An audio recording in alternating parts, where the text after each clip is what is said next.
DS9 news కి స్వాగతం. ముందుగా ముఖ్యాంశాలు.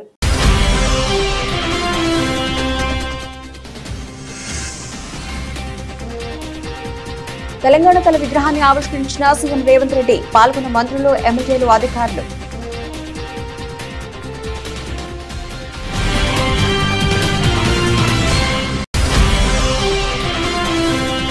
వ్యవసాయ రంగంపై కూటమి ప్రభుత్వానికి చిత్తశుద్ధి లేదన్న మాజీ మంత్రి కాకాణి గోవర్ధన్. రైతులకు బకాయిలు పట్టి వెళ్లిపోయిన చంద్రబాబు ఇప్పుడు సిగ్గు లేకుండా మాట్లాడుతున్నారని మండిపాడు.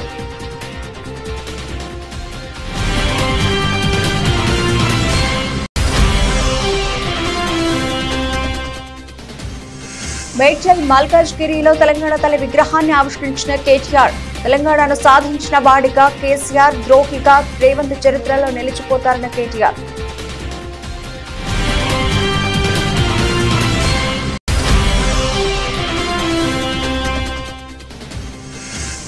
విశాఖ పోర్టును ఆకస్మికంగా తనిఖీ చేసిన పౌర సరఫరాల శాఖ మంత్రి నాదెండ్ల మనోహర్. 483 మెట్రిక్ టన్నుల బియ్యం సీజ్ చేసిన ప్రత్యేక బృందాలు.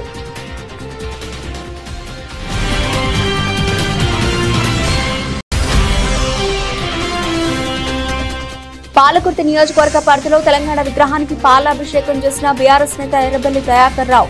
తెలంగాణకు నిజమైన ద్రోహి సీఎం రేవంత్ అంటూ ఘాటు వ్యాఖ్యలు చేసిన మాజీ మంత్రి.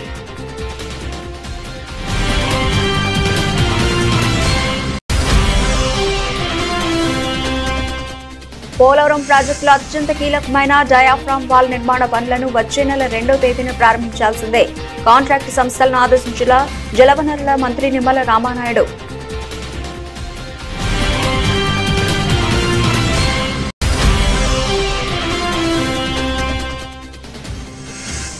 తమ సమస్యలను పరిష్కరించాలని సిద్దిపేటలో ఆర్టీసీ అద్దె బస్సు డ్రైవర్ల నిరసన. బస్ డ్రైవర్పై జరుగుతున్న దాడులపై చర్యలు తీసుకోవాలని డిమాండ్.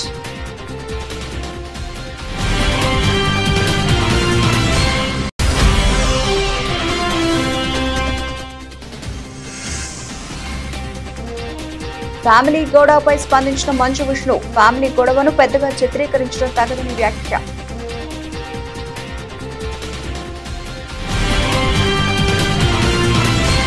తెలంగాణ ముఖ్యమంత్రి రేవంత్ రెడ్డి హైదరాబాద్ లో తెలంగాణ తల విగ్రహాన్ని ఆవిష్కరించారు. సచివాలయం ప్రాంగణంలో ఏర్పాటు చేసిన 20 అడుగుల కాంస్య విగ్రహాన్ని ఆయన ఆవిష్కరించారు. వేద మంత్రాల సాక్షిగా సీఎం రేవంత్ రెడ్డి విగ్రహాన్ని ఆవిష్కరించారు. విగ్రహావిష్కరణ కార్యక్రమంలో మంత్రులు, ఎమ్మెల్యేలు, అధికారులు పాల్గొన్నారు. ఈ సందర్భంగా తెలంగాణ గేయ రచయిత అందశ్రీని సీఎం సన్మానించారు. గుండు పూసలు, హారం, ముక్కు పుడక, ఆకుపచ్చ చీర, కడియాలు, మెట్టెలతో పాటు చాకలి ఐలమ్మ, సమక్క సారక్క పోరాట స్ఫూర్తితో తెలంగాణ తల్లి విగ్రహాన్ని రూపొందించారు. వరి, జొన్న, సజ్జలు, మొక్కజొన్న కంకులు తెలంగాణ తల్లి చేతిలో పొందుపరిచారు. తెలంగాణ తల్లి విగ్రహావిష్కరణకు పెద్ద ఎత్తున ప్రజలు హాజరయ్యారు. సచివాలయం, ట్యాంక్ బండ్ పరిసరాలు జనసంద్రంగా మారాయి. మన సంస్కృతికి, సాంప్రదాయాలకి ప్రతిరూపం తల్లి.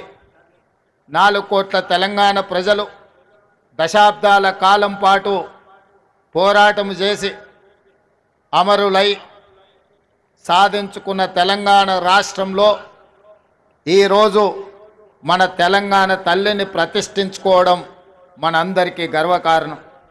ఈ సందర్భంగా ఉమ్మడి రాష్ట్రంలో సమైక్య పాలనలో ఆనాడు తెలంగాణ సంస్కృతి మీద, సాంప్రదాయాల మీద దాడి చేయడమే కాదు, హవయేళన చేస్తూ తెలంగాణ ప్రజల్ని అవమానించిన సందర్భాలు ఎన్నో మనం చూసినాం. అక్కడి నుంచి విద్యార్థి ఉద్యమకారులు అమరులై సాధించుకున్న తెలంగాణ రాష్ట్రంలో 10 సంవత్సరాలు తప్పకుండా తెలంగాణ సంస్కృతి పునరుజ్జీవింపబడుతుంది, మన తల్లిని గౌరవించుకుంటామని ఆలోచన చేసినాం.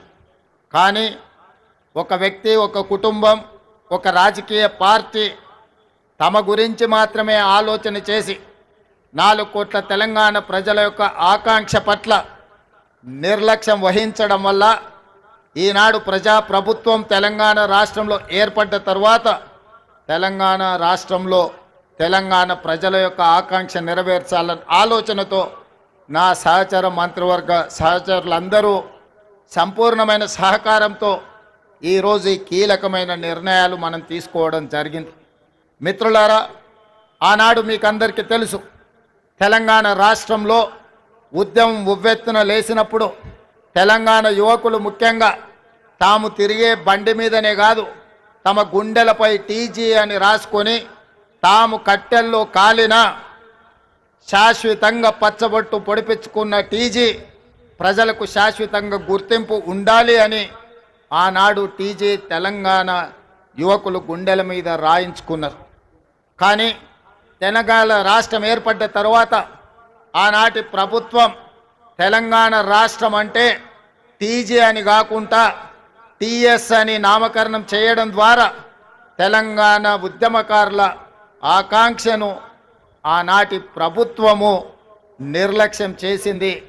అందుకే ప్రజాప్రభుత్వం ఏర్పడిన తర్వాత ఏ ఉద్యమకారులు ఏ అమరవీరులు తమ గుండెలపై టీజీ అని రాసుకున్నారో ఆ టీజీనే తెలంగాణ రాష్ట్ర ప్రభుత్వం ఆమోదింపజేయడం ద్వారా తెలంగాణ ప్రజల యొక్క ఆకాంక్షను శాశ్వతంగా పదిలపరిచింది.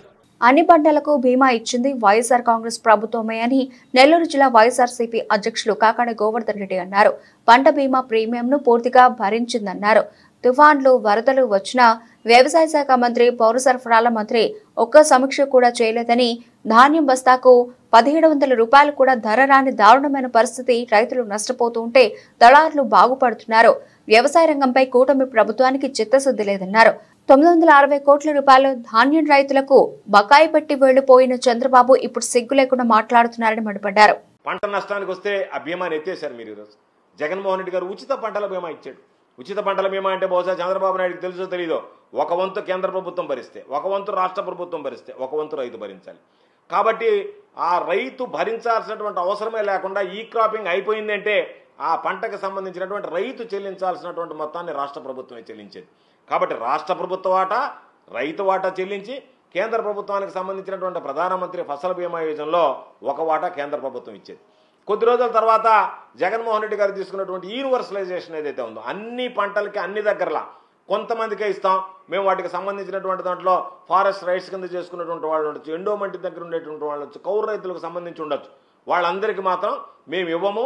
ప్రధానమంత్రి ఫసల్ బీమా యోజనలో మాకు కొన్ని నియమ నిబంధనలు ఉన్నాయంటే ఈ దేశంలోనే మొట్టమొదటిగా మీరు ప్రధానమంత్రి ఫసల్ బీమా యోజనలో ప్రతి రైతుకి కనుక మీరు పంట రక్షణ బీమా రక్షణ కల్పించకపోతే మేము బయటకు ఎదులుగుతామని చెప్పి రైతులకు సంబంధించినటువంటి వాటా, రాష్ట్ర ప్రభుత్వానికి సంబంధించినటువంటి వాటా, కేంద్ర ప్రభుత్వానికి సంబంధించినటువంటి వాటా మొత్తం 100% ఆ ప్రీమియం భరించినటువంటి ఏకైక రాష్ట్రం ఈ దేశంలో ఆంధ్ర రాష్ట్రం. జగన్మోహన్ రెడ్డి గారు ముఖ్యమంత్రిగా ఉన్నప్పుడు తీసుకున్నటువంటి నిర్ణయం. దానికి మంగళం పాడి ఈరోజు ఎవడన్నా రైతు బీమా కడితే దానికి మ్యాచింగ్ మేము ఇస్తాము రాష్ట్ర ప్రభుత్వం సంబంధించి అని చెప్పి ఈరోజు రైతులకు సంబంధించి బీమా విధానంలో ఈరోజు మోసం చేశారు. తుఫాన్లు వచ్చింది, వరదలు వచ్చాయి. ఎక్కడన్నా ధాన్యం సేకరణకు సంబంధించి వ్యవసాయ శాఖ మంత్రి కానీ పౌర సరఫరాల శాఖ మంత్రి కానీ ఒక్క సమీక్ష నిర్వహించి ఎంత తడిసినటువంటి ధాన్యం ఉంది, ధాన్యం తడవకుండా ఎటువంటి చర్యలు తీసుకోవాలి, ధాన్యం తడిసిన తర్వాత ఎటువంటి చర్యలు తీసుకోవాలనేటువంటి ఒక్క సమీక్ష కూడా మీరు నిర్వహించినటువంటి దాఖలాలు లేదు. దాన్ని బట్టే మీకు ఎంత చిత్తశుద్ధి ఉంది అనేటువంటిది స్పష్టంగా అర్థమైపోతుంది. కూటమి ప్రభుత్వంలో దాదాపుగా బస్తాకి 1720 రూపాయలు కూడా ధర రానటువంటి దారుణమైనటువంటి పరిస్థితులు ఈరోజు నెలకొన్నాయి. కాబట్టి ఎన్నో సందర్భాలలో పాపం రైతులు వెళ్లి పౌర సరఫరాల శాఖ మంత్రిని కలిసి వాళ్ళు మేడ్చల్ మల్కాజ్గిరి జిల్లాలోని గండిమైసమ్మ సమీపంలో నిర్మించిన బీఆర్ఎస్ పార్టీ కార్యాలయం ఆవరణలో ఏర్పాటు చేసిన తెలంగాణ తల విగ్రహాన్ని బీఆర్ఎస్ వర్కింగ్ ప్రెసిడెంట్ కేటీఆర్ ఆవిష్కరించారు. ఈ కార్యక్రమానికి పార్టీ ఎమ్మెల్యేలు, ఎంపీలు, ఎమ్మెల్సీలు, సీనియర్ నాయకులు హాజరయ్యారు. విగ్రహావిష్కరణ అనంతరం కేటీఆర్ మాట్లాడుతూ తెలంగాణను సాధించిన వాడిగా కేసీఆర్, తెలంగాణ ద్రోహిగా రేవంత్ రెడ్డి చరిత్రలో నిలిచిపోతారన్నారు. తెలంగాణ కోసం కేసీఆర్ ఉక్కు సంకల్పంతో దీక్ష చేసి రాష్ట్రాన్ని సాధించారన్నారు. కాంగ్రెస్ అధికారంలోకి వచ్చాక తెలంగాణ అస్తిత్వంపై దాడి జరుగుతోందని మండిపడ్డారు. తెలంగాణ తల్లి చేతిలో బతుకమ్మను మాయం చేశారంటే అస్తిత్వం మాయం చేయడమేనని ఆగ్రహం వ్యక్తం చేశారు. ఒకవైపు తెలంగాణలోని ప్రతి ఆడబిడ్డ అలంపూర్ నుంచి ఆదిలాబాద్ దాకా, సూర్యాపేట నుంచి నారాయణ ఖేడ్ దాకా మొత్తంగా ఎక్కడికక్కడ దసరా పండుగ వచ్చిందంటే దానికంటే ముందుండే సద్దుల బతుకమ్మ కోసం ఎదురు చూసే రోజులు మీకు తెలుసు. అట్లాంటి బతుకమ్మ తెలంగాణ ఆడబిడ్డలకు గౌరవం, తెలంగాణ ఆడబిడ్డలకు ప్రత్యేకమైన బతుకమ్మ పండుగను మరి రూపొందిస్తూ అందులో వారికి స్థానం కల్పిస్తూ బ్రహ్మాండంగా తెలంగాణ సంస్కృతికి చిహ్నంగా ఒక చేతిలో బతుకమ్మ. గద్వాల పోచంపల్లి నేతన్నలు, వాళ్ళ నేతలు మొత్తం ప్రపంచవ్యాప్తంగా ప్రసిద్ధికెక్కిన నేతలు. ఆ చీరలను, ఆ పట్టు చీరను ధరిస్తూ ఆ దేవతామూర్తి మన గద్వాలు పోచంపల్లి నేతన్నల నైపుణ్యానికి కళా నైపుణ్యానికి ప్రతీకలాగా ఆ చీర ధరించి ఆ పట్టు చీరతో తెలంగాణ తల్లి కరీంనగర్ నుంచి వచ్చిన వెండి మట్టెలు భౌగోళిక మెట్ట పంటలు మన ప్రాంతంలో పండే మెట్ట పంటలకు నిదర్శనంగా జొన్న కంకులు ఈ రకంగా ఎంతో ఆలోచనతో చూడంగానే దండం పెట్టాలనిపించే విధంగా బ్రహ్మాండంగా భరతమాత ముద్దు బిడ్డగా రాజమాతగా అందమైన కిరీటం ఆ కిరీటంలో మన తెలంగాణ ప్రాంతానికి సంబంధించిన సుప్రసిద్ధ కోహినూరు వజ్రాన్ని కూడా పెట్టి తెలంగాణ తల్లికి చూడంగానే దండం పెట్టే విధంగా ఆ తల్లికి రూపం ఇచ్చింది మన తెలంగాణ ఉద్యమం. కానీ ఈరోజు ఇప్పుడున్న పాలకులు హంతకులే సంతాపం చెప్పినట్టు ఎవరైతే 1952 నుంచి 2014 దాకా తెలంగాణలో వందల వేల చావులకు కారణమైనారో ఎవరైతే తెలంగాణ ఉద్యమాన్ని అడుగడుగున కర్కశంగా తొక్కే ప్రయత్నం చేసినారో వాళ్ళు ఇవాళ ముందు వరుసలో నిలబడి ఇగో తెలంగాణ తల్లి అంత గొప్పగా ఉండడానికి వీల్లేదు, బీదగా ఉండాలి, తెలుగు తల్లి గొప్పగా ఉన్నా పర్వాలేదు, భరతమాత నెత్తిన కిరీటం ఉన్నా పర్వాలేదు, కన్నడ మాత నెత్తి మీద కిరీటం ఉన్నా పర్వాలేదు, తమిళ మాత నిండా ఆభరణాలు వేసుకున్నా పర్వాలేదు, కానీ తెలంగాణ తల్లి మాత్రం ఒక బీదరాల్లాగా ఉండాలి, రాష్ట్రం దివాలా తీసినట్టు కనబడాలని చెప్పి ఇవాళ ఉన్న దివాలా కోరు పాలకులు వాళ్ళ భావదారిద్రానికి ప్రతీకగా తల్లి రూపాన్ని మారుస్తా ఉన్నారు. ఈ ప్రపంచంలో ఈ మాట నేనంటే కొంతమంది తప్పు అనుకోవచ్చు, కానీ దయచేసి ఆవేదనతో ఉద్వేగం నుంచి అంటున్న మాట, ప్రపంచంలో ఆలిని మార్చిన మగాళ్ళు ఉండొచ్చు, ఆలిని మార్చిన దుర్మార్గులు ఉండొచ్చు, కానీ తల్లిని మార్చిన మూర్ఖులు ప్రపంచంలో ఎక్కడా లేరు, ఉండబోరు అనే మాటను విజ్ఞప్తి చేస్తా ఉన్నా. ఈరోజు తెలంగాణలో ఆ దౌర్భాగ్యపు పరిస్థితిని మనం చూస్తా ఉన్నాం. విశాఖ పోర్టును పౌర సరఫరాల శాఖ మంత్రి నాదెండ్ల మనోహర్ ఆకస్మికంగా తనిఖీ చేశారు. బియ్యం స్మగ్లింగ్ కు గేటు వేగా వైజాగ్ పోర్టు మారింది. దీంతో మంత్రి మనోహర్ ఆకస్మిక తనిఖీలో పెద్ద సంఖ్యలో అక్రమ రవాణా దందా బయటపడింది. కంటైనర్ ఫ్రైట్ స్టేషన్ ఎగుమతికి సిద్ధంగా ఉన్న బియ్యం సీజ్ చేశారు. ఈ సోదాలలో 483 మెట్రిక్ టన్నుల బియ్యాన్ని ప్రత్యేక బృందాలు తనిఖీ చేశారు. కాకినాడ పోర్టులో నిఘా పెరగడంతో దుండగులు 2 నెలలుగా విశాఖ పోర్టును ఎంచుకున్నట్లు అధికారులు గుర్తించారు. స్వాధీనం చేసుకున్నాం.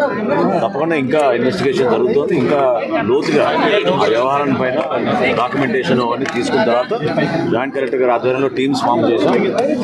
కాంగ్రెస్ ప్రభుత్వం ప్రవేశపెట్టిన 0 టికెట్ వలన ఆర్టీసీ అద్దె బస్సులలో కెపాసిటీ కన్నా ఎక్కువ మంది ఎక్కడంతో డ్రైవర్లకు తీవ్ర ఇబ్బంది ఏర్పడుతోందని డ్రైవర్లు ఆవేదన వ్యక్తం చేశారు. సిద్దిపేటలోని కొత్త బస్టాండ్ వద్ద ఆర్టీసీ అద్దె బస్సు డ్రైవర్లు తమ సమస్యలను పరిష్కరించాలని నిరసన తెలిపారు. బస్ డ్రైవర్లపై జరుగుతున్న దాడులపై ఆర్టీసీ అధికారులు బస్సు యజమానులు చర్యలు తీసుకోవాలని వారు డిమాండ్ చేశారు.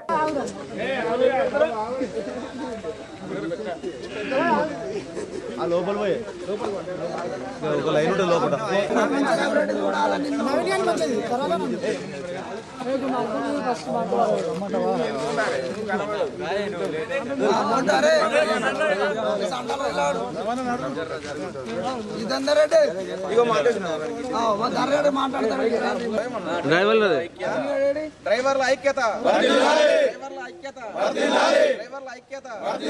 డ్రైవర్ల ఐక్యత, డ్రైవర్ల ఐక్యత, డ్రైవర్ల ఐక్యత, డ్రైవర్ల ఐక్యత, డ్రైవర్ల ఐక్యత, డ్రైవర్ల ఐక్యత. అద్దె బస్సు డ్రైవర్లకు చాలా సమస్యలు ఉన్నాయి. ఒకటి, మమ్మల్ని డిపోలో మేనేజ్మెంట్ వాళ్ళు చాలా చులకన చూపు చూస్తారు. ప్లస్ టార్చర్ అంటే ఇక ఘోరంగా టార్చర్. మేము వేరే ఊర్ల నుంచి వచ్చి మేము సిద్దిపేటలో కిరాయిలు తీసుకొని ఉంటున్నాం. మేము మిస్టేక్ అంటే 120 మంది 150 మందిని ఎక్కించుకొని మేము పోతుంటే ఏదైనా ఒక స్టేజ్ కాడ ఎక్కడన్నా మధ్యలో ఆపకపోతే దానికోసమని పక్కకు పెడతారు. మీరు ఓవర్లోడ్తో మీరు నడపకపోతే నడపమంటే మీరు పనికిరారు మా డిపోలో, మీరు వెళ్ళిపోండి, మీరు ఏదైనా లారీ ట్రాక్టరు క్యాబ్ ఏదో ఓలనో ఏదో చూసుకొని మీరు నడుపుకోపోరు, కానీ మా దాంట్లో మీరు పని చేయరు అని చెప్పేసి అధికారులు మాకు ఆర్టీసీ పనికి రారు మీరు అసలుకే అని చెప్పేసి అధికారులు చాలా మమ్మల్ని అసలు చులకన చూపు చూసేస్తారు. మేము గత 10-15 సంవత్సరాల నుంచి ఈ అద్దె బస్సు డ్రైవర్గా చేసుకుంటూ ఉంటున్నాము. కానీ మాకు ఈ సంస్థలో మాకు ఎటువంటి కూడా విలువ మాకు ఇస్తలేరు. అసలు ఇది మాకు కావాల్సింది. మాకు ఏంటంటే మేము 120 మంది 150 మందిని ఎక్కించుకొని పోతుంటే మాకు పానాలు మేము చేతిలో పెట్టుకొని నడుపుడు అవుతుంది. ఎవరన్నా ఒకరు జారి పడితే ఎంత మాకు మమ్మల్ని ఖచ్చితంగా మనం పక్క పెడతారు వాళ్ళు, మళ్ళీ తీసుకునే అది కూడా లేదు మాకు. కాబట్టి మాకు ఇటువంటి కొన్ని సమస్యలు మాకు పరిష్కారం కావాలని చెప్పేసి మేము అనుకుంటున్నాం. దానికోసమనే మేము ఇది ఇవాళ రిపోర్ట్ చేయలేము. మేము బంద్ అనేది కాదు, మేము రిపోర్ట్ చేసుకోలేము, మేము రిపోర్ట్ చేయలేము. మేము డ్రైవర్స్ అందరం మేము పోవద్దు అని అనుకున్నాం, అంతే, మేము పోలేదు. పోలవరం ప్రాజెక్టులో అత్యంత కీలకమైన డయాఫ్రామ్ వాల్ నిర్మాణ పనులను వచ్చే నెల 2వ తేదీన ప్రారంభించాల్సిందేనని కాంట్రాక్ట్ సంస్థలకు జలవనరుల మంత్రి నిమ్మల రామానాయుడు స్పష్టం చేశారు. సోమవారం విజయవాడలోని ఆయన నిర్మాణ సంస్థలు మేఘా ఇంజనీరింగ్, బావర్, ఈఎస్సీ, ఎం వెంకటేశ్వరరావు, పోలవరం ఎస్ఈ నరసింహమూర్తి తదితరులతో సమీక్షించారు. వచ్చే వారంలో ముఖ్యమంత్రి చంద్రబాబు పోలవరం ప్రాజెక్టు క్షేత్రంలో పర్యటిస్తారని చెప్పారు. ఈ సందర్భంగా ప్రాజెక్టు నిర్మాణ పనుల షెడ్యూల్ ప్రకటిస్తారన్నారు. ముందస్తు కార్యాచరణ ప్రణాళిక మేరకు డయాఫ్రామ్ వాల్ నిర్మాణ పనులు 600 మీటర్లకు చేరుకున్న వెంటనే సమాంతరంగా earth cum rock well dam పనులు కూడా ప్రారంభించాలని ఆదేశించారు. కేంద్ర ప్రభుత్వ సంస్థలు, పోలవరం ప్రాజెక్టు అథారిటీ, కేంద్ర జల సంఘం, రాష్ట్ర జలవనరుల శాఖతో నిర్వహించే వీడియో టెలికాన్ఫరెన్స్ల సమాచారం ముందస్తుగా తనకు గాని ముఖ్యమంత్రి గాని ఎందుకు తెలియజేయడం లేదని ఈఎన్సీ సిఈపై మంత్రి ఆగ్రహం వ్యక్తం చేశారు. గత శుక్రవారం పీపీఏ సీఈఓ అతుల్ జైన్ నిర్వహించిన వీడియో కాన్ఫరెన్స్ వివరాలను ఎందుకు చెప్పలేదని నిలదీశారు. ప్రాజెక్టు పనులకు సంబంధించి సీఈఓ చేసిన కీలక వ్యాఖ్యలను శనివారం ఆంధ్రజ్యోతిలో చూశానని, పత్రికల్లో చూస్తే తప్ప సమాచారం తెలియకపోతే ఎలాగని అధికారులపై అసహనం వ్యక్తం చేశారు. తాము 5,000 కోట్ల రూపాయలు ఇచ్చేందుకు సిద్ధంగా ఉన్నామంటూనే ముందస్తుగా ఇచ్చిన నిధుల్లో 75% ఖర్చు పెడితేనే తదుపరి వాయిదా మొత్తం విడుదల చేస్తామని ఆయన చెప్పిన విషయాన్ని ప్రస్తావించారు. ఇలాంటి అత్యంత సున్నితమైన అంశాలను తనకు చెబితేనే సీఎంకు వివరించి సమస్యను పరిష్కరించే అవకాశం ఉంటుందని అధికారులకు మంత్రి స్పష్టం చేశారు. గ్రాండ్ గా ఉండే తెలంగాణ తల్లిని తీసి బీద తల్లిని పెట్టామని రేవంత్ రెడ్డి గొప్పలు చెబుతున్నాడని ఎమ్మెల్సీ కవిత అన్నారు. తెలంగాణ మహిళలు ఎప్పటికీ పేదగానే ఉండాలా అని ప్రశ్నించారు. కాంగ్రెస్ తల్లిని తాము తిరస్కరిస్తున్నామని చెప్పారు. ఉద్యమ తల్లే తమ తల్లి అని, హస్తం గుర్తు తల్లిని ఆమోదించేది లేదన్నారు. రేవంత్ పిట్ట బెదిరింపులకు భయపడేవారు ఎవరూ లేరన్నారు. తెలంగాణ తల్లి విగ్రహం మార్పునకు నిరసనగా హైదరాబాద్ తెలంగాణ భవన్లో తెలంగాణ తల్లికి పాలాభిషేకం చేశారు. అనంతరం మాట్లాడుతూ ఉద్యమకారులంతా కలిసి ఏర్పాటు చేసుకున్న తెలంగాణ తల్లి విగ్రహాన్ని కాంగ్రెస్ ప్రభుత్వం మార్చింది. జొన్నలు, మొక్కలు ఇతర రాష్ట్రాల్లో కూడా పండుతాయి. పూలని పూజించే గొప్ప సంస్కృతి తెలంగాణదే. తెలంగాణ తల్లి చేతి నుంచి బతుకమ్మను తొలగించారు. తెలంగాణ ప్రత్యేకతే బతుకమ్మ గుర్తింపునకు మల్లు స్వరాజ్యం, విమలక్క, సంధ్య పనికిరారా అని ప్రశ్నించారు. గ్రాండ్ గా ఉండే తల్లిని తీసేసి బీద తల్లిని పెట్టినామని రేవంత్ గొప్పలు చెప్తుండు. తెలంగాణ మహిళలు ఎప్పటికీ పేదగానే ఉండాలా అని ప్రశ్నించారు. కూడా చూడడం జరిగింది. మరి ఆ విగ్రహం పెట్టేటటువంటి సందర్భంలో ముఖ్యమంత్రి రేవంత్ రెడ్డి గారు ఒక మాట అన్నారు. ఆనాడు యువకులందరూ కూడా టీజీ అని పచ్చబొట్టు ఓడిపించుకున్నారు కాబట్టి టీఎస్ తీసి టీజీ చేసినామన్నారు. మరి వాళ్ళ సూటిగా ముఖ్యమంత్రి గారిని మేము ప్రశ్నిస్తూ ఉన్నాం. ఆనాడు ఎంతోమంది యువకులు, ఎంతోమంది ఉద్యమకారులు కలిసే ఈ విగ్రహాన్ని పెట్టుకోవడం జరిగింది. ఇవాళ వేలాది గ్రామాలలో వేలాది తెలంగాణ తల్లి విగ్రహాలు ఉన్నాయి. మరి టీజీని యాక్సెప్ట్ చేసిన మీరు ఈ విగ్రహాన్ని మార్చాలని ఎందుకు అనుకున్నారో తెలంగాణ ప్రజలకు చెప్పవలసిందిగా సూటిగా మేము రేవంత్ రెడ్డి గారిని ప్రశ్నిస్తూ ఉన్నాం. అంతేకాకుండా మరి నిన్న మీరు పెట్టినటువంటి విగ్రహంలో జొన్న కంకులు ఉన్నాయి, మక్క కంకులు ఉన్నాయి. ఇవన్నీ మన తెలంగాణకు ప్రతీక అని చెప్తున్నారు. ఇవాళ నేను సూటిగా అడుగుతా ఉన్నా, జొన్నలు మక్కలు తమిళనాడులో వండవా, కర్ణాటకలో వండవా, మహారాష్ట్రలో వండవా, ఉత్తరప్రదేశ్లో వండవా? మరి ఏం ప్రత్యేకత ఉన్నది నిన్న పెట్టినటువంటి విగ్రహంలో? మన తెలంగాణకు మాత్రమే ప్రత్యేకమైనటువంటి బతుకమ్మ పండుగ. ప్రపంచంలో అందరూ పూలతో పూజ చేస్తే పూలనే పూజించేటటువంటి సంస్కృతి మన తెలంగాణ సంస్కృతి. కోట్లాది మంది ఆడబిడ్డలు బయటకు వచ్చి చేసుకునేటటువంటి పండుగ బతుకమ్మ పండుగ. మరి ఆ యునీక్ ఐడెంటిటీ మన తెలంగాణకు ఏదైతే ఉన్నదో, మన తెలంగాణకు ప్రత్యేకత ఏదైతే ఉన్నదో అది మరి తెలంగాణ తల్లిలో నుంచి మాయం చేసి దాని చేతిలో మీ కాంగ్రెస్ పార్టీ హస్తం గుర్తును పెట్టి ఇదే మన తెలంగాణ తల్లి అనడం నిజంగా చాలా దారుణం, చాలా చాలా అన్యాయం. దీన్ని తెలంగాణ వాదులందరం కూడా తీవ్రంగా ఖండిస్తూ ఉన్నాం. అందుకోసమే ఈరోజు మన అసలు తెలంగాణ తల్లి, మన ఉద్యమం నిర్మించిన తెలంగాణ తల్లి, ఎన్నో ఏండ్లుగా మన కవులు కళ్ళలు కన్న తెలంగాణ తల్లి, వారిని ఇవాళ మేము పంచామృతాలతోని శుద్ధి చేసి పూల హారతులు ఇచ్చి వారిని గౌరవించుకుంటా ఉన్నాం. అదేవిధంగా మరి సీఎం గారిని సూటిగా ప్రశ్నిస్తూ ఉన్నాం. నిన్న తెలంగాణ తల్లి విగ్రహ ఆవిష్కరణ చేసినప్పుడు మీరు 9 మంది కవులు కళాకారులకు మేము స్థలాలు ఇస్తాం, డబ్బులు ఇస్తామని ప్రకటించినారు. సంతోషం మీరు గుర్తించినందుకు. మరి ఆ గుర్తింపులో మా ఆడబిడ్డలు ఎక్కడ? విగ్రహాలేమో తెలంగాణ తల్లి పేరు పెట్టిండ్రు, కానీ ఒక్క ఆడబిడ్డకు కూడా మీరు గౌరవం ఇవ్వలేదు. మా విమలక్క పనికిరాదా మీ లిస్టులో? మా పిఓడబ్ల్యూ సంధ్యక్క పనికిరాదా? మా భూమి సంధ్యక్క పనికిరాదా? మా బెల్లి లలితమ్మ మీకు గుర్తు లేదా? మా మల్లు స్వరాజ్యం మీకు గుర్తు లేదా? మా సదా లక్ష్మమ్మ మీకు గుర్తు లేదా అని చెప్పి ఇవాళ గౌరవ ముఖ్యమంత్రి గారు నేను ప్రశ్నిస్తా ఉన్నా. బీజేపీ ప్రభుత్వం బీసీలకు పెద్దపీట వేసిందని బీజేపీ రాజ్యసభ అభ్యర్థి ఆర్ కృష్ణయ్య అన్నారు. పార్లమెంట్లో బీసీ బిల్లు ప్రవేశపెట్టి చట్టసభలో బీసీలకు 50% రిజర్వేషన్ కల్పించాలని ఆయన కేంద్ర ప్రభుత్వాన్ని కోరారు. విజయవాడ కొత్త గవర్నమెంట్ హాస్పిటల్ వద్ద వెటర్నరీ కాలనీలోని బీసీ సంక్షేమ సంఘం రాష్ట్ర కన్వీనర్ బోను దుర్గా నరేష్ ఇంటి వద్ద బీసీ ముఖ్య నాయకులతో బీజేపీ రాజ్యసభ అభ్యర్థి ఆర్ కృష్ణయ్య సమావేశమయ్యారు. ఈ సందర్భంగా ఆయన మాట్లాడుతూ బీసీ సంక్షేమం కోసం గత 30 సంవత్సరాలుగా బీసీలకు రాజ్యాధికారంలో వాటా కావాలని వేలాదిగా ఉద్యమాలను చేయడం జరిగిందని చెప్పారు. ఇప్పటికీ కొన్ని విజయవంతం కాగా మరికొన్ని నెరవేరాల్సిన అంశాలు ఉన్నాయని అన్నారు. పార్లమెంట్లో బీసీ బిల్లు ప్రవేశపెట్టి చట్టసభలో బీసీలకు 50% రిజర్వేషన్ కల్పించాలని ఆయన కేంద్ర ప్రభుత్వాన్ని కోరారు. బీజేపీ ప్రభుత్వం సానుకూలంగా స్పందించి బీసీలకు న్యాయం చేస్తుందని ఆకాంక్షించారు. ప్రధానమంత్రి ఒక బీసీ అని గుర్తు చేశారు. ఇప్పటికే జాతీయ బీసీ కమిషన్ ను ఏర్పాటు చేశారని, ఇదే దిశగా బీసీలకు రాజ్యాధికారంలో వాటా ఇవ్వాలని ఆకాంక్షించారు.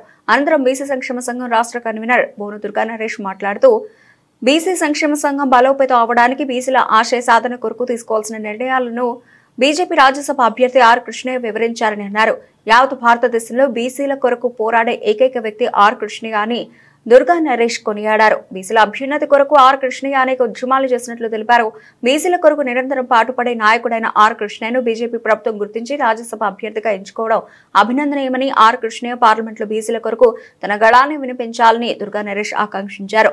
ఆర్ కృష్ణయ్య తన నివాసానికి వచ్చిన సందర్భంగా బోను నరేష్ గజమాలతో సత్కరించి ఘన స్వాగతం పలికారు. పార్లమెంటులో బీసీ బిల్లు పెట్టి చట్టసభల్లో బీసీలకు 50% రిజర్వేషన్లు పెట్టాలని చెప్పి కేంద్ర ప్రభుత్వాన్ని డిమాండ్ చేస్తున్నాం.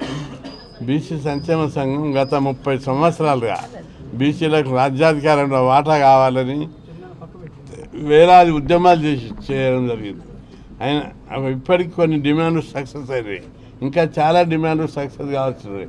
బీజేపీ ప్రభుత్వం సానుకూలంగా స్పందిస్తుందని ప్రధానమంత్రి స్వయాన బీసీ, ఆయన బీసీ సానుకూల వైఖరి అవలంబిస్తుందని ఇప్పటికే జాతీయ బీసీ కమిషన్ ఏర్పాటు చేశారు.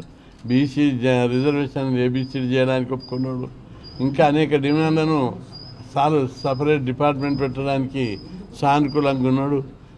ప్రధానమంత్రి ఇదే దిశగా రాజ్యాధికారంలో వాటా ఇచ్చే దిశకు కూడా చర్యలు తీసుకుంటారని ఆశిస్తున్నాం.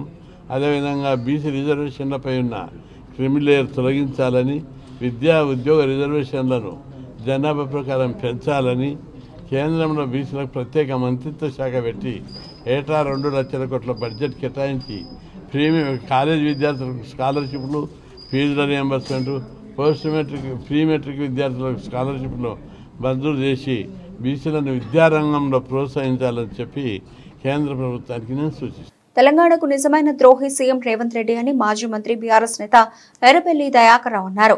జనగామ జిల్లా పాలకుర్తి నియోజకవర్గ పరిధిలోని పాలకుర్తి, కొడగండ్ల, దేవరూపల మండల కేంద్రాల్లో తెలంగాణ విగ్రహానికి పాలాభిషేకం నిర్వహించారు. ఈ సందర్భంగా మాట్లాడుతూ తెలంగాణ తల్లి విగ్రహంలో బతుకమ్మని తీసేయడం దారుణమని అన్నారు. ఇది తెలంగాణ అస్తిత్వాన్ని ప్రశ్నించడమే అని మండిపడ్డారు.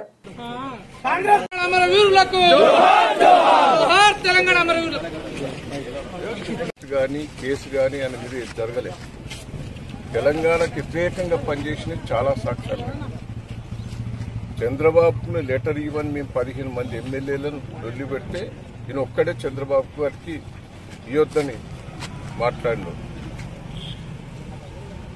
బాబ్లీ ప్రాజెక్టు మీద మేము పోరాటం చేసి మేము తన్నులు తింటా అంటే పరారయ్యొచ్చు. తెలంగాణ ఉద్యమకారుల మీద తుపాకీ చూపెట్టారు. మేము 15 మంది ఎమ్మెల్యేలను రిజైన్ చేస్తే ఒక్కడే రిజైన్ చేయకుండా వాపసు వచ్చాం. తెలంగాణ ద్రోహి, మాయమాటలు, అబద్దాలు చెప్పి మోసాలు చేసి ప్రజలను నమ్మించి ముఖ్యమంత్రి అయ్యాడు. నేను ఒకటే అంటున్నా, ఆ రోజు సోనియా గాంధీ గారినో 1000 మందిని చంపిన బలిదేవత అన్నారు. ఈరోజు సోనియమ్మే ఇచ్చిందని అంటారు. నేను ఒకటే అంటున్నా, సోనియమ్మ ఇచ్చిందని నువ్వు అంటున్నావు. సోనియమ్మ చేయబట్టే, కాంగ్రెస్ చేయబట్టే తెలంగాణ వచ్చిందని. ఈ దేశానికి స్వాతంత్రం వచ్చింది ఎవరు చేయబట్టి? గాంధీ గారు చేయబట్టి. బ్రిటిష్ వాళ్ళు ఇచ్చిందని అంటారా? 1000 మంది ఆ రోజు ప్రాణత్యాగం చేస్తేనే స్వాతంత్రం వచ్చింది. ఈరోజు కేసీఆర్ గారు నాయకత్వంలో తెలంగాణ సాధించాం. తెలంగాణ గాంధీ, తెలంగాణ అనే రూపకల్పన చేసి తెలంగాణకి ఏమేమి అవసరాలున్నాయో 10 ఏళ్ళు చేసిన మహానుభావుడు. తెలంగాణ విగ్రహం తయారు చేస్తే ఆ విగ్రహంకు దేవత తిరిగి ఉండాలని తయారు చేశాడు. తెలంగాణ సంస్కృతిని పెట్టాడు. బతుకమ్మ అంటేనే మహిళల లోపల అదొక దేవత తిరిగి తయారు చేసిన దాన్ని తీసేసి కాంగ్రెస్ దేవతను పెట్టారు. వాళ్ళు కాంగ్రెస్ అమ్మను పెట్టారు. తెలంగాణ దేవతను తీసేసి కాంగ్రెస్ అమ్మను పెట్టారు. సిగ్గు లేదు మాట్లాడడం. ఇంకా దాని చిత్ర విచిత్రాలు నువ్వు ఎలక్షన్ల ముందట మాట్లాడినవన్నీ మళ్ళీ మాట్లాడు. ఒక్కటన్నా నెరవేర్చావా? ఏదన్నా కరెంట్ ఇచ్చినావంటాడు. కరెంట్ ఎవరికి వచ్చింది ఇంటికి? అది 100 కోట్ల రూపాయలు. అది నువ్వు గ్యాస్ అది బోకసే. ఏది బోకస్? మంచు ఫ్యామిలీ వివాదం ప్రస్తుతం 2 తెలుగు రాష్ట్రాల్లో హాట్ టాపిక్ గా మారిన విషయం తెలిసిందే. తండ్రి కొడుకులు మోహన్ బాబు, మనోజ్ ఒకరిపై ఒకరు పోలీసులకు ఫిర్యాదు చేసుకున్నారు. దాంతో మంచు మోహన్ బాబు నుంచి ఫిర్యాదులు స్వీకరించిన పహాడీ షరీఫ్ పోలీసులు మంగళవారం 2 కేసులు నమోదు చేశారు. మోహన్ బాబు ఫిర్యాదుతో మంచు మనోజ్, అతని భార్య భూమా మౌనికపై 329, 351 సెక్షన్ల కింద కేసు నమోదు చేశారు. అలాగే మనోజ్ ఫిర్యాదు మేరకు మోహన్ బాబు అనుచరులపై 329, 351, 115 సెక్షన్ల కింద కేసు నమోదు చేశారు. ఇదిలా ఉంటే ఈ రోజు ఉదయం మంచు విష్ణు దుబాయ్ నుంచి హైదరాబాద్ చేరుకున్నారు. జల్పల్లిలోని ఇంటికి వెళ్లే మార్గ మధ్యలో ఆయన మీడియాతో మాట్లాడారు. తమ కుటుంబంలో చిన్నపాటి సమస్యలు తలెత్తాయని, త్వరలో అన్ని పరిష్కారం అవుతాయని విష్ణు అన్నారు. ఫ్యామిలీ వివాదాన్ని పెద్దగా చిత్రీకరించడం తగదని ఆయన తెలిపారు. అంటే మామూలుగా గొడవలు అవుతున్నాయి కదా, దాని విషయం మీరు ఎట్లా భావిస్తారు? శబరిమల అయ్యప్ప స్వామి ఆలయంలో వీఐపీ దర్శనంపై వివాదం నెలకొన్న విషయం తెలిసిందే. డిసెంబర్ 5వ తేదీన శబరిమల సన్నిధానానికి నటుడు దిలీప్ వెళ్లారు. అయితే ఆ సమయంలో ఆయనకు ప్రత్యేక దర్శన వసతులు కల్పించారు. దీనివల్ల సాధారణ భక్తులకు తీవ్ర అంతరాయం ఏర్పడింది. ఆ కేసులో హైకోర్టుకు స్పెషల్ ఆఫీసర్ వివరణ అందజేశారు. సన్నిధానం స్పెషల్ ఆఫీసర్ బిజోయ్ ఓ రిపోర్టును కేరళ హైకోర్టు సమర్పించారు. నటుడు దిలీప్ దర్శన ఏర్పాట్లను దేవస్థానం బోర్డు చూసుకున్నట్లు ఆయన చెప్పారు. పోలీసులు ఆ ఏర్పాటు చేయలేదన్నారు. అయితే భక్తులకు దర్శనం సులభంగా కల్పించే రీతిలో తాము పనిచేస్తూ ఉంటామని సన్నిధానం వద్ద ఉన్న సీనియర్ పోలీసు అధికారులు తెలిపారు. ఈ ఘటన పట్ల దేవస్థానం విజిలెన్స్ ఇప్పటికే ఓ రిపోర్టును అందజేసింది. సన్నిధానం స్పెషల్ ఆఫీసర్ కూడా ఆ విషయాన్ని తన స్టేట్మెంట్ లో తెలిపారు. నటుడు దిలీప్ దర్శనం చేసుకున్న సమయంలో జరిగిన లోపాలపై ట్రావెన్కోర్ దేవస్థాన బోర్డును కేరళ హైకోర్టు తప్పు పట్టింది. బులెటిన్ ముగించే ముందు హెడ్లైన్స్ మరోసారి.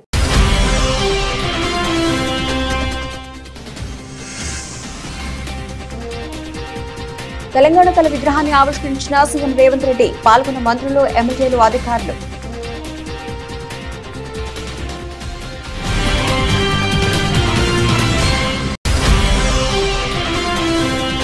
వ్యవసాయ రంగంపై కూటమి ప్రభుత్వానికి చిత్తశుద్ధి లేదన్న మాజీ మంత్రి కాకాణి గోవర్ధన్, రైతులకు బకాయిలు పట్టి వెళ్లిపోయిన చంద్రబాబు ఇప్పుడు సిగ్గు లేకుండా మాట్లాడుతున్నారని మండిపాటు.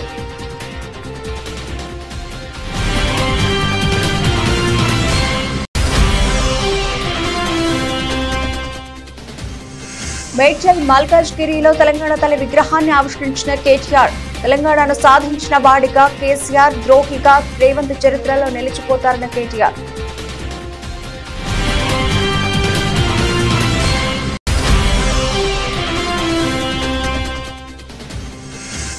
విశాఖ పోర్టును ఆకస్మికంగా తనిఖీ చేసిన పౌర సరఫరాల శాఖ మంత్రి నాదెండ్ల మనోహర్, 483 మెట్రిక్ టన్నుల బియ్యం సీజ్ చేసిన ప్రత్యేక బృందాలు.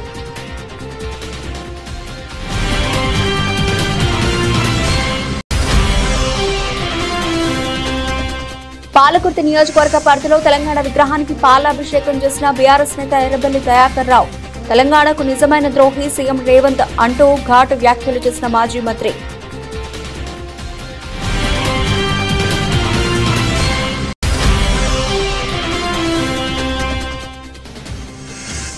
తమ సమస్యలను పరిష్కరించాలని సిద్దిపేటలో ఆర్టీసీ అద్దె బస్సు డ్రైవర్ల నిరసన, బస్ డ్రైవర్పై జరుగుతున్న దాడులపై చర్యలు తీసుకోవాలని డిమాండ్.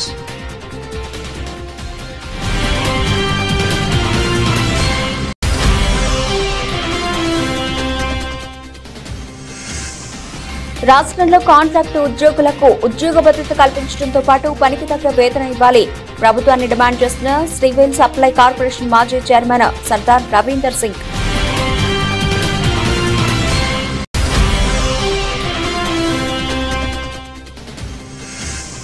నర్సంపేట పట్టణంలోని శ్రీ ధర్మశాస్త్ర అయ్యప్ప దేవాలయంలో అంగరంగ వైభవంగా జరిగిన పంబ ఆరటు వేడుకలు. ఈ కార్యక్రమాన్ని తిలకించేందుకు పెద్ద సంఖ్యలో హాజరైన అయ్యప్ప భక్తులు. ఇవి ఇప్పటివరకు నబల్చిన అప్డేట్స్. మరిన్ని అప్డేట్స్ తో మళ్ళీ కలుద్దాం. అంతవరకు సెలవు. నమస్తే.